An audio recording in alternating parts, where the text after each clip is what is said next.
अभी 23 तारीख को भारत सरकार ने एक वर्चुअल मीटिंग की है, जिस मीटिंग की अध्यक्षता केंद्रीय रक्षा मंत्री श्री राजनाथ सिंह जी ने की है और उसमें केंद्रीय शिक्षा मंत्री श्री रमेश पोखरियाल निशंक जी, श्री प्रकाश जावड़ेकर जी, श्रीमती स्मृति ईरानी जी, श्रीमान संजय धोत्रे जी और प्रदेश के विभिन्न प्रदेशों के राज्य मंत्रियों ने भाग लिया है और उसमें इन सारी बातों पर चर्चा हुई है। और भारत सरकार का मैं अभिनंदन करता हूं कि उन्होंने बहुत खुले तरीके से देश के हर राज्य के शिक्षा मंत्री को कहा कि वो अपने प्रदेश के संबंध में सुझाव दे और जो सीबीएसई बोर्ड के जो +2 के एग्ज़ाम है उसके संबंध में भी उनके विचार क्या हैं, उन सारी बातों पर चर्चा हुई है और लगभग साढ़े तीन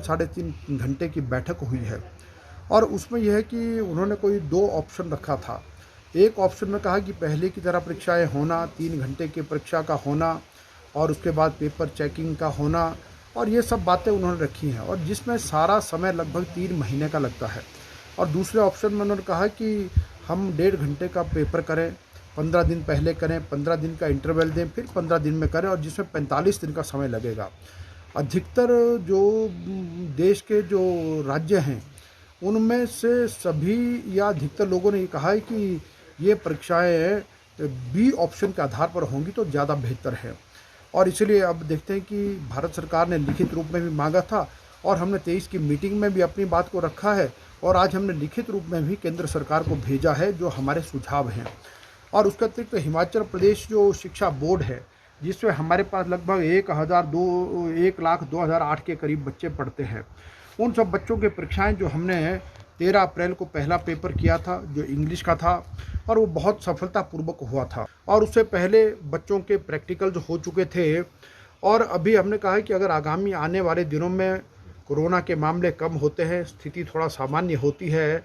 तो हम हिमाचल प्रदेश के बच्चों के पेपर 15 जून के बाद करवाने के लिए सक्षम हैं, क्योंकि हमारी तैयारियां सारी पूरी है। हमने बच्चों के लिए जो एग्ज़ामिनेशन सेंटर बना करके तैयार किए हैं, 1795 एग्ज़ामिनेशन सेंटर्स हैं, इनविजिलेटर की ड्यूटीज़ लग चुकी है और जो बच्चों के लिए जो परीक्षा जो यानी जो क्वेश्चन पेपर है वो बन करके तैयार हो गए, वो एग्ज़ामिनेशन सेंटर तक पहुंच चुके हैं, तो हम सफलतापूर्वक कर सकते हैं। तैयारियां हमारी पूरी हैं, लेकिन निर्भर ये करेगा कि अभी जो कोरोना के मामले जिस तेज़ गति से बढ़े थे और यदि ये लगता है कि वो थोड़ा स्थिति सामान्य होती है तो उस पर निर्भर करेगा, उस आधार पर हम अगली तैयारी करेंगे। सर, जो कॉलेज के छात्र हैं और इसके साथ साथ जो बीएड की भी परीक्षाएं होनी है, तो क्या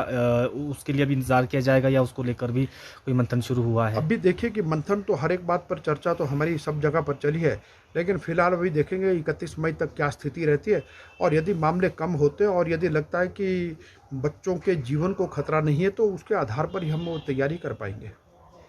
सर, +2 के जैसे अभी 15 तारीख से पेपर शुरू होने, अगर कोरोना काल का संकट चला हुआ है और बढ़ रहा है, तो इसमें क्या कहना है सर कि आगे तो कोई बड़ी बात नहीं कि अगर लगता है कि मामले बढ़ते हैं तो उसको पोस्टपोन किया जा सकता है।